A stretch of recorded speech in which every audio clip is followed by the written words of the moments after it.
Cool. Should be good now. Okay. Yeah.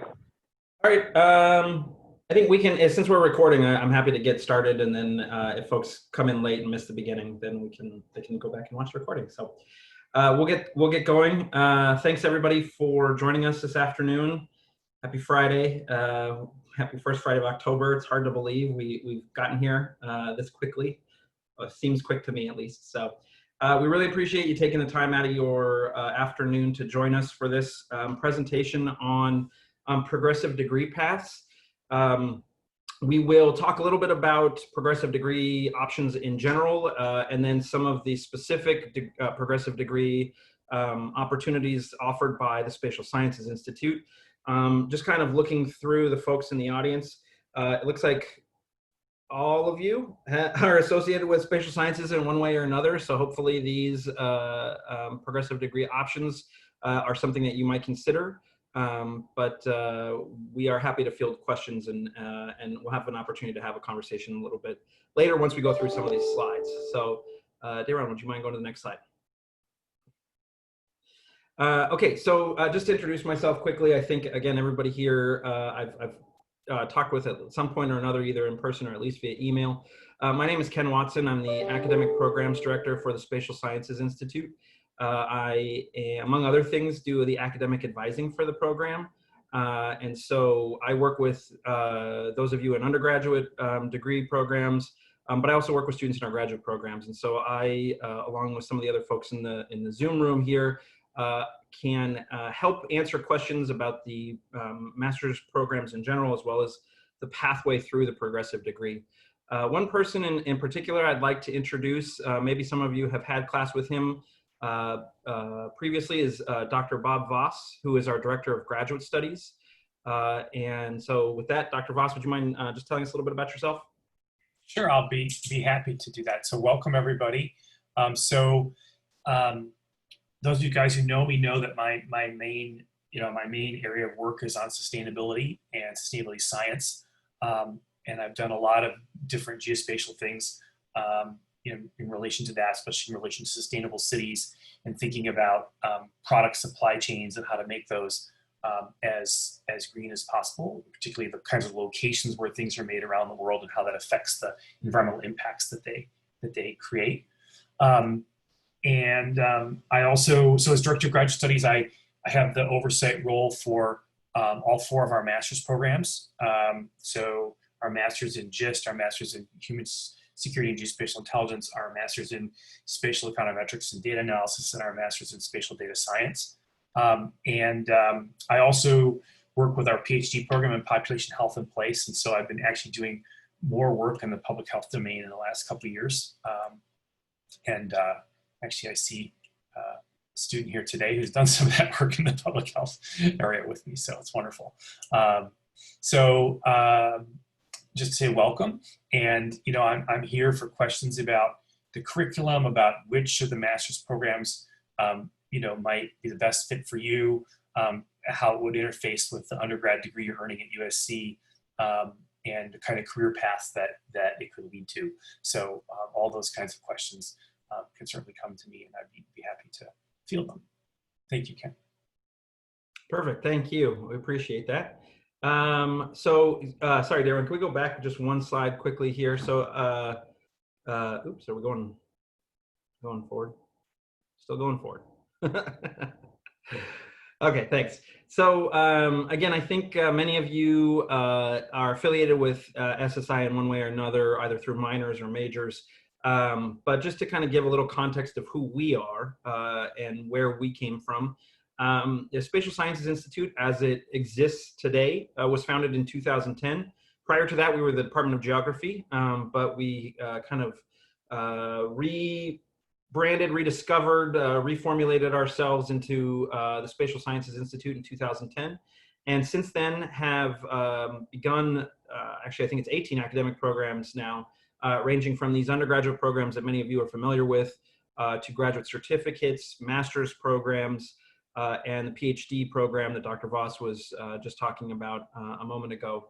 And these range from on-campus to online. Everything right now is obviously online, but historically some have been traditionally entirely online, and some have been traditionally entirely on campus. So we really kind of run the gamut in terms of program offerings and what is available to you as a student coming through a various Spatial Sciences Institute program, depending on your interest. We really pride ourselves on the high level of collaboration and interdisciplinarity that we approach our studies with. And to that end, have wonderful working relationships with the USC School of Architecture, Sol Price School of Public Policy, the Keck School of Medicine, Engineering, and a number of other programs at USC. So again, to kind of reemphasize, it really, there's no limit to the things that you can do with a program in spatial sciences, and depending on what you might be interested in researching or what kind of career you might be interested in pursuing, we probably have a program and partners who can help you achieve that. So, the sky's really the limit when it comes to our academic programs. And I mentioned again that we have degrees at every level. So next slide, please.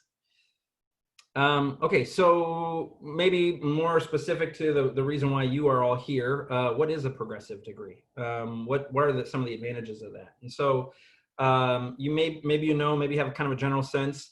A progressive degree or the progressive degree program, sometimes referred to as PDP, is really unique to USC.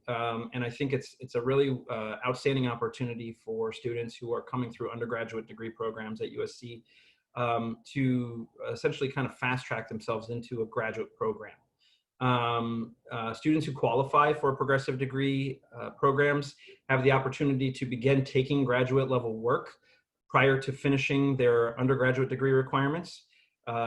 This is, again, unique to USC students. I can tell you that working with students who come to our graduate programs from outside of USC, you have to have your bachelor's degree conferred prior to being admitted to a graduate program here. So the opportunity to kind of roll the start of your graduate program into the end of your undergraduate program really kind of helps keep your momentum going and helps helps you work through your academic career trajectory that much more efficiently. It's really ideal for students who are trying to figure out what those career paths might be. In many cases, particularly within the STEM fields, a master's degree can be entry levels, depending on what you're interested in doing. So the master's degree really will open quite a bit of doors, quite a number of doors for you that you may not necessarily have available were you just to go into the job market with a bachelor's. I think it probably goes without saying right now that the job market is kind of hit and miss, and so USC has expanded some opportunities, and we'll talk about this a little bit further in the presentation, but has expanded some opportunities for students to start a progressive degree program so that you have some additional opportunity available to you rather than trying to find jobs in what may potentially be a depleted job market. So it really is, there are a number of advantages to doing a progressive degree. So next slide, please. And so here are some of those specific. Again, I mentioned the fact that you get to start your graduate work sooner and maintain momentum. There are also some kind of administrative advantages to doing a progressive degree program as opposed to finishing your undergraduate degree, having that degree conferred, and then going and applying to a master's program. Two of these specifically are the fact that it alleviates the need to take the GRE, or the graduate record examination. If you're not familiar with the GRE, that is the standardized exam that's normally required for entrance to a graduate program, similar to what you did with SATs or ACTs coming into your undergraduate. The GRE is required by many, many graduate programs across the country. And so taking the progressive degree path removes that step. And so students are able to begin the degree program without taking the GRE, which saves you time, saves you money, saves you stress. So it's definitely an advantage.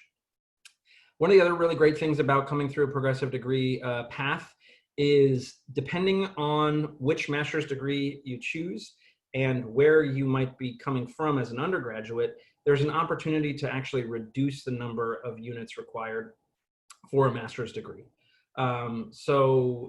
Particularly, I'll use the example of spatial sciences, academic programs within spatial sciences. There are some pretty clear and obvious connections, as one might assume, between our master's programs and our undergraduate programs in terms of curriculum. And so normally the introductory course at the graduate level for just about all of our graduate programs is a class called SSCI 581, which is Concepts for Spatial Thinking.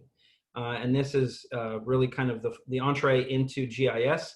But many of you who have taken some combination of SSCI 301 or 382 or SSCI 401, the Geospatial Intelligence class, may have gained the experience needed that would give you the opportunity to actually waive this requirement in 581. And so it actually, rather than replacing it with another course, it removes the requirement altogether and reduces the total number of units required for the master's degree. And so these kinds of opportunities are dependent on the graduate program in which you're interested, but the opportunity exists. And so that is another advantage to taking this particular route, again, as opposed to just applying directly into a program where, 28 units, 32 units is the minimum, and you need to get those units no matter what. So next slide, please, Sarah.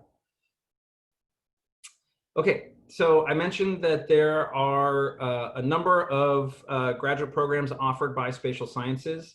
As I said at the outset, we have a lot of academic programs, and so a number of them are master's degree programs. All of our masters are Masters of Science, and all of them are categorized under the Department of Labor as STEM, Department of Labor, Department of Education, as STEM programs. So they all fall under the category of science, technology, engineering, mathematics. Our first program, the one at the very top there, the MS in Geographic Information Science and Technology, or GIST, is our oldest program, and has been around essentially since we became the Spatial Sciences Institute in 2010. This program culminates with a thesis at the end of it, and has a number of different kind of career paths, sets up a number of different career pathways. We'll get into some of the specifics about each of these degree programs in a slide or two, but we just wanted to kind of give you a bird's eye view. Typically, students can begin this degree program in any semester. It's a rolling admissions and rolling enrollment. So it does run courses in the summertime. So if you are interested in, in looking for something to do in a summer semester and you're interested in a progressive degree, you would have the option to take, well, it's part of the enrollment requirements, but you would have the ability to take courses in the summertime towards that degree program.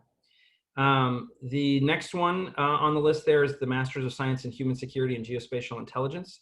And so this one still incorporates components of Geographic Information Science and Technology, but does so in a geospatial intelligence kind of human security, human defense kind of flavor to it. And so again, we'll go into a little bit more specific details about the program in a slide coming up. But this one also enrolls every semester, so students would have the opportunity to begin at any time. Some of our newer degree programs, these are our interdisciplinary programs that are available for progressive degree. The first there is the Spatial Data Science degree program, which we run with the Viterbi School of Engineering, Department of Computer Science. So this one, students actually take half their courses in computer science, and the other half in data science. They renamed their courses. So data science, the other half in spatial sciences. And the last one that you see there is spatial economics and data analysis. Again, interdisciplinary program that we run with the Department of Economics in Dornsife. And so same kind of thing, students take half their courses in economics and the other half in spatial, and use the degree program to kind of understand the intersection of these two fields and domains and the different things that can be done by combining these two approaches.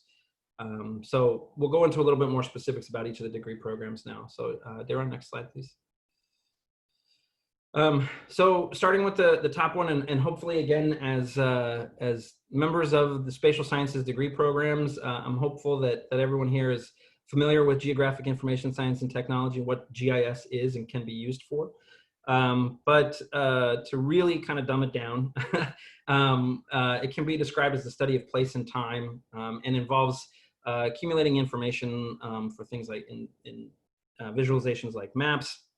It can be applied towards things like environmental sustainability, human well-being, and is designed to produce actionable research. So the goal with a GIST program is that you can approach whatever science or whatever domain you might be interested in and use geographic information science as a tool to improve your ability to study that field and to make an impact in that domain. Normally it's 28 units. So that includes 6 4-unit classes and then 2 2-unit thesis courses. This master's program does have a thesis component at the end, so you will be doing original research to produce a document that you do defend in front of some of our faculty members.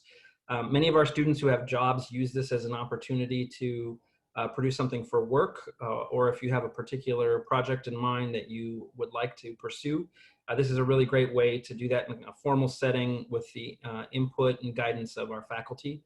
And it goes a long way. We post our theses on our website, so if you're interested in getting a sense of some of the thesis projects that have been completed to date, you can check that out at spatial.usc.edu, or you can contact me or Dayron and we can give you the link. I mentioned that at the outset that the 581 course could be waived if you're enrolled in a spatial sciences major or minor. So here you see that kind of numerically, it's normally 28 units. We can reduce it down to 24 if you're coming from one of the spatial sciences majors or minors. Next slide, Darren. And so, you know, I mentioned that this degree program can really go in a number of different directions. And we have students who really come to us from a broad spectrum of backgrounds and interests and career trajectories. And so these are just a handful of some of the directions that students can go in this master's program.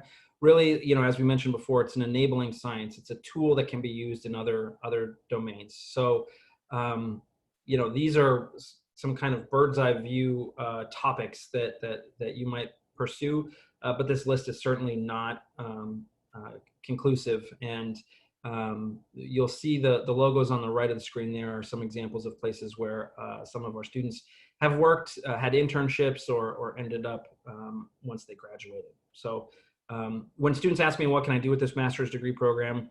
I typically ask them, well, what would you like to do? Because we can likely find an application of GIS in that domain. So next slide, Darren. Okay, so the next slide here is talking about our Human Security and Geospatial Intelligence Master's Program. And we actually have a faculty member in the room, Dr. Steve Fleming, who has been really integral in developing this program, both at the graduate level and at the undergraduate level. And rather than me droning on, if he's available, I'd love to invite him to pop in here and say a couple words about what this master's degree program entails and what students might be able to do with it. Dr. Fleming, are you available? Sure can. Yeah, thanks. Appreciate it. And welcome everybody. Good to see everybody. Good to be with everybody this Friday afternoon. As Ken mentioned, it does have many similarities and parallels to the degree that he previously mentioned. Not knowing what's on the other slides that he might be presenting to you about the differences. The one major difference is at the end of this degree, you do essentially a project as part of a capstone course. That's different than the thesis requirement. And what we do here is we find customers that are in the human security geospatial intelligence field, and then apply the work that you've done as part of the program of study to actually work on what we would call maybe a dirty problem, or with dirty data, real world stuff that's currently ongoing. And then you have to come up with a problem solution and make a recommendation to a customer, which could be a government or a commercial entity. He mentioned that this particular degree is focused on primarily finding folks that are interested in doing work outside of their course of study that would involve human security, geospatial intelligence type activities. Some of the agencies that you might think of finding work in afterwards would be, maybe at the national level, it would be some of the three-letter intelligence agencies. So National Geospatial Intelligence Agency, National Reconnaissance Office, and then some of the others, Department of Homeland Security, FEMA, routinely would look for folks with these types of skill sets. And then all the way down to maybe even the local level and everything in between. So, local law enforcement, emergency management type activities that you see that we find in, most major cities use these same types of skill sets. The students that we have routinely find work and internships and coursework doing things with organizations like, let's see, Army Corps of Engineers would be a good example. Some of the research organizations that are found local in the LA area that are doing work in this field, say Northrop Grumman, aerospace, those types of field opportunities where we find students, interested in doing work either here at USC or around USC and then afterwards. So it's kind of one over the world. Anything else, Ken, that I can add? No, I think you nailed it. That's perfect. I appreciate your insight. And so, as Dr. Fleming mentioned, this degree path would really be ideal for students who are interested in the use of geographic information science and location-based data to address issues of human security, and that can be in response to natural disasters or man-made threats. So there are kind of two different paths that you can go with either of these degrees, but both will kind of put you in a really good spot once you've graduated to really go out and make a impactful difference. So next slide, please, Darren. Okay, so moving now to our interdisciplinary degree programs. The first that I mentioned is the Spatial Data Science program. This one has been around for a few years now. I think actually four or 5 years now. And so this program, as the name might imply, really kind of investigates the ways that data analysis and things like data mining, artificial intelligence, machine learning, the way that computational thinking can be applied to a spatial lens. And so students in this degree program end up often going to work as data scientists in a number of different domains. The courses are split, as I mentioned, between spatial sciences and data science.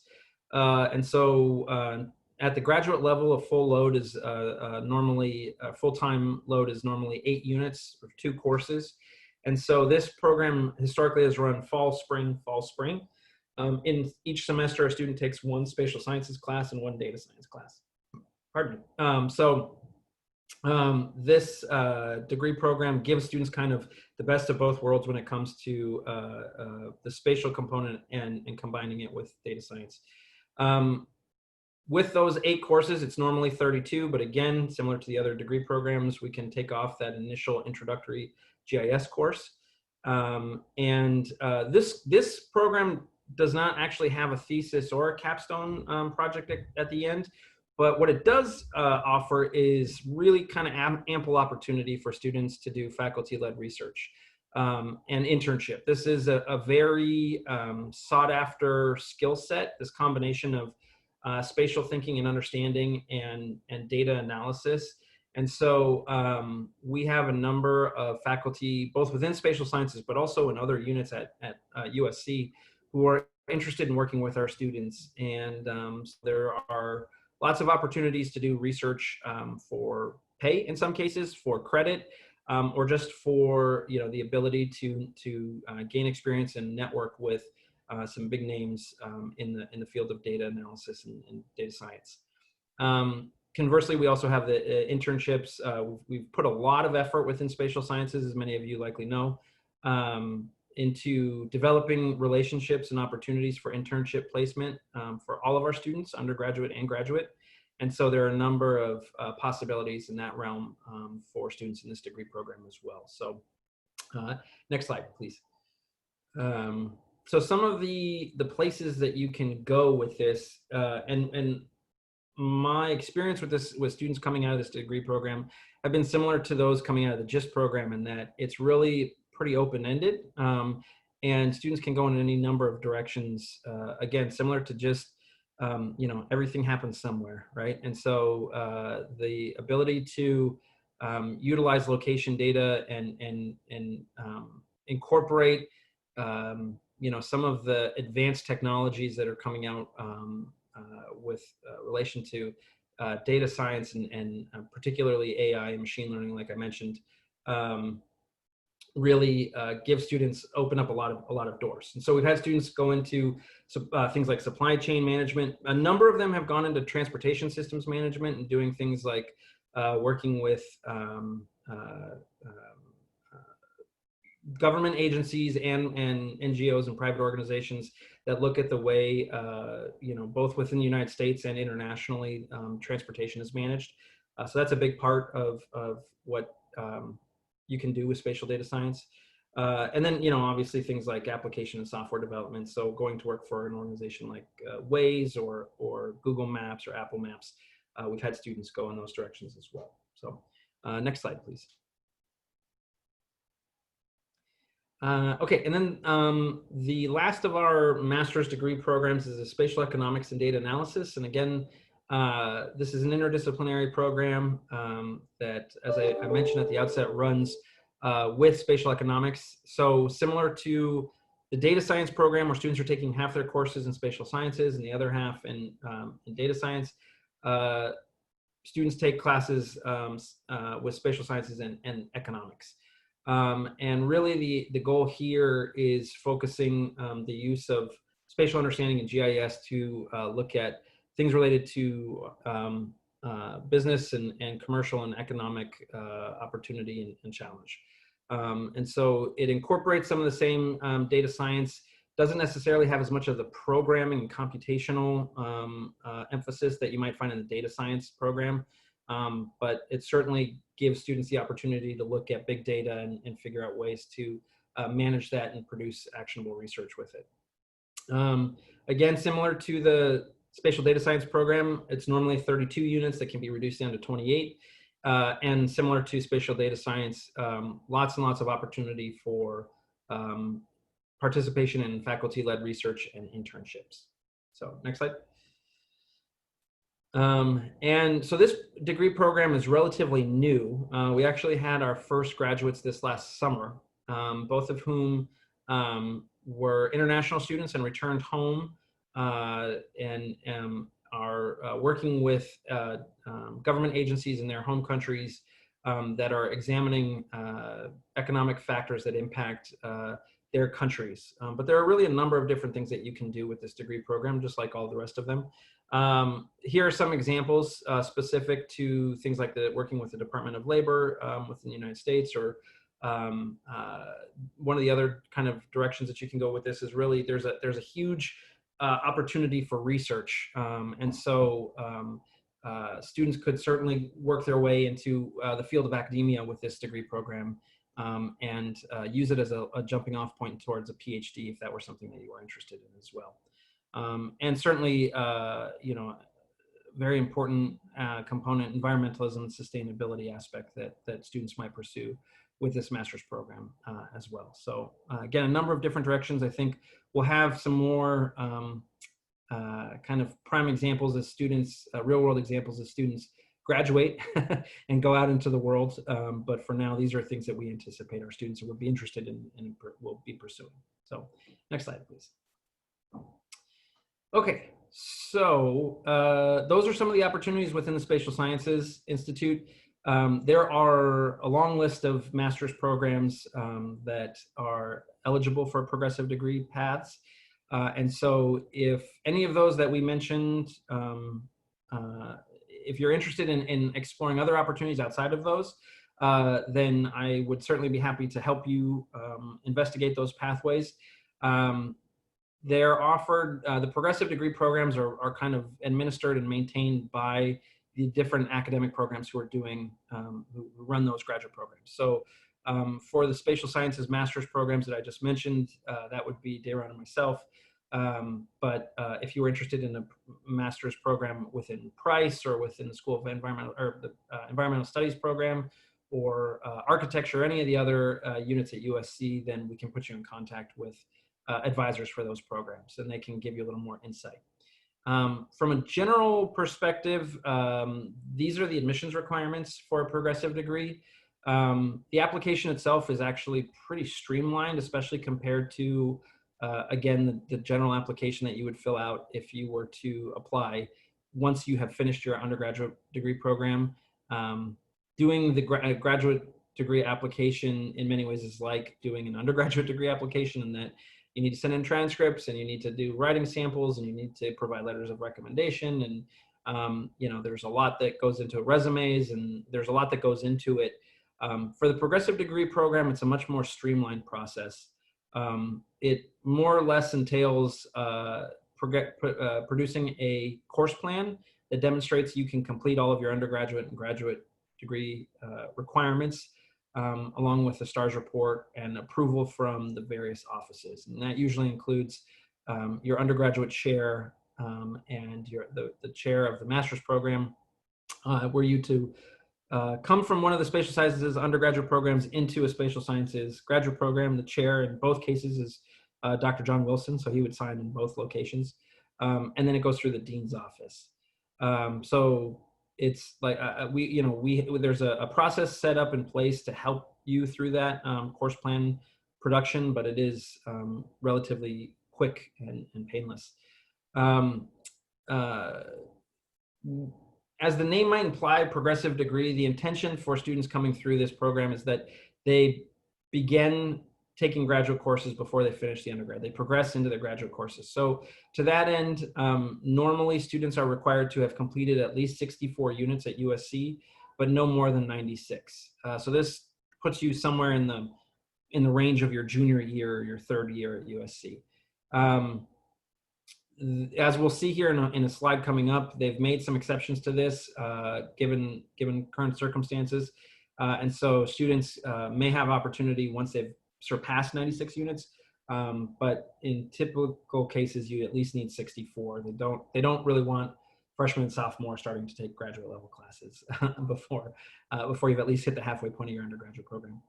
The minimum GPA is typically a 3.0. There are certain degree programs out there, and specifically some of the master's programs within Viterbi and within Marshall that require a higher GPA. And so in those cases, I would refer you to the advisors for those graduate programs to identify what the specific number is. But generally speaking, across the board, undergraduate students need to have at least a 3.0 cumulative GPA, not just applied in your major, but cumulative GPA in order to be eligible for a progressive degree. Generally speaking, again, 2 letters of recommendation. This is something that has kind of been modified a little bit for students, but from a general perspective, we ask for at least 2 letters of recommendation from faculty, not necessarily from a boss or something like that, but somebody who can speak to your ability to produce graduate level work effectively. And so that's why we look for letters of recommendation from faculty. Next slide, Darren. So as I mentioned, once you have put together, you've met with the advisor for the graduate program, we'll put together a course plan for you that shows that you can finish. One of the requirements of the degree is that you have to finish everything, all of your undergraduate and graduate requirements within a 6-year time frame. And so that's part of why we need to produce a course plan as part of the application process to demonstrate that that's a possibility for you given the master's program you'd like to pursue. I can tell you that with all the spatial sciences degree programs, this has never been an issue. Students have not gone beyond 6 years, particularly for the GIST and HSGI programs, because we run in the summertime. It has never been a problem. But we put the course plan together so that you have a sense of what you're getting yourself into, and so that the university can see that you can meet the 6-year requirement. We also ask for a current STARS report. You can find that on Oasis, or I can pull that for you as part of the application process. For the MS GIST program, we do ask for a writing sample and a statement of purpose. For the GIST program, particularly because it culminates with a thesis, we like to get a sense before you start of your writing style and writing capabilities. The thesis composition takes a lot of work, and so we'd like to ensure that students are in a position where they'll be ready to do a thesis by the time they finish the master's program. And so the writing sample can be a paper that you've written for a previous course. It can be something that you produce for the application, but that's not necessary. And in many cases, seeing something academic in nature really gives us a sense of what you're going to be capable of when it comes to the thesis. The application itself also has space for those signatures. So once we put the course plan together and we get the STARS report and the writing materials, then we send it to the dean's office for signatures, and they review and sign off as well. And then that's really it. Once we get the signatures from the chairs in the dean's office, the application is sent to the Department of Degree Progress, and they rebuild your STARS report for you, and you are officially a graduate student at that point. So it's, as I said, it's a pretty quick process. And again, just to reemphasize, no GRE is required at any point for students coming through the progressive degree program. So next slide, please. Okay, so since the middle end of the spring semester and the start of the summer semester, as we have all adjusted to this new normal. I hate that phrase at this point, but I guess it's applicable here. The university has modified some of the requirements for the progressive degree. And this is to expand the opportunity to students who may have otherwise kind of timed themselves out or were too close to graduation.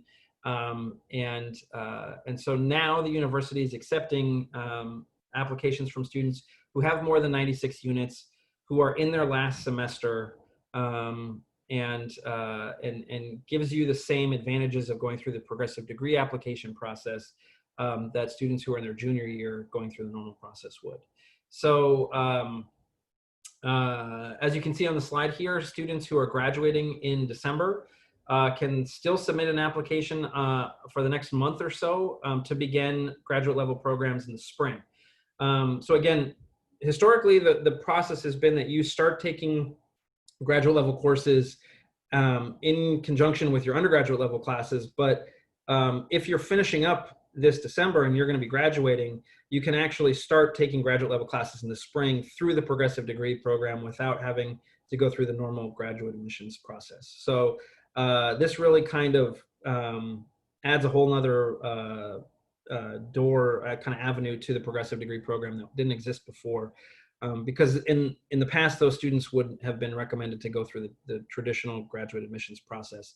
But now, in an effort to expand opportunity to students, they're willing to make this accommodation. So if you are graduating in the spring 2021 semester and have more than 96 units, obviously you are still also eligible to submit the application as well.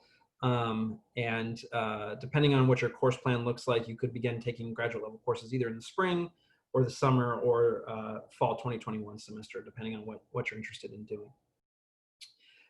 Some of the other accommodations that have been made to make this process a little more streamlined is modifying the number of letters of recommendation. So graduating seniors who have, those of you who are graduating either in December 2020 or spring 2021, if you have a cumulative GPA of 3.5 or above, you actually don't need any letters of recommendation. We can just put together the course plan for you and the other supplemental material and get it submitted without you needing to secure letters from faculty.